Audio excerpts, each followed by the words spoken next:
Karunagappally Sabarmati ഗ്രന്ഥശാലയിൽ republic സദസ്സ് സംഘടിപ്പിച്ചു. വിജ്ഞാന വികസനം തുടരട്ടെ, സോദരത്വം പുലരട്ടെ എന്ന സന്ദേശവുമായാണ് സദസ്സ് സംഘടിപ്പിച്ചത്. രാജ്യത്തിന്റെ പരമോന്നതമായ ഭരണഘടന ഉയർത്തിപ്പിടിക്കുന്ന മൂല്യങ്ങൾ സംരക്ഷിക്കാൻ പൊതുസമൂഹം ഒറ്റക്കെട്ടായി മുന്നോട്ട് വരണമെന്ന് CR മഹേഷ് MLA അഭിപ്രായപ്പെട്ടു. സംസ്ഥാന ലൈബ്രറി കൗൺസിലിന്റെ നേതൃത്വത്തിലുള്ള വിജ്ഞാന വികസനം തുടരട്ടെ, സോദരത്വം പുലരട്ടെ എന്ന സന്ദേശവുമായി സബർമതി ഗ്രന്ഥശാലയിൽ സംഘടിപ്പിച്ച റിപ്പബ്ലിക് സദസ്സ് ഉദ്ഘാടനം ചെയ്യുകയായിരുന്നു MLA.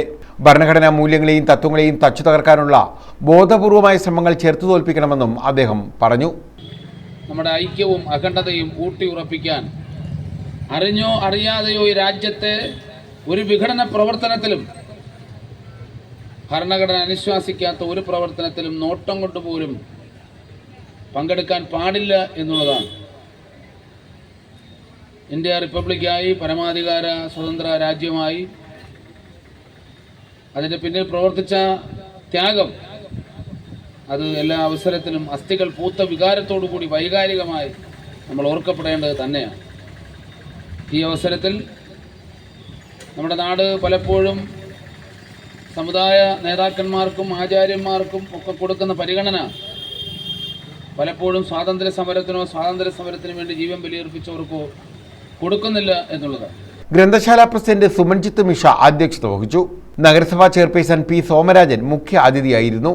ജില്ലാ ഫാക്കൽറ്റി വിജയമ്മ ലാലി വിഷയാവതരണം നടത്തി.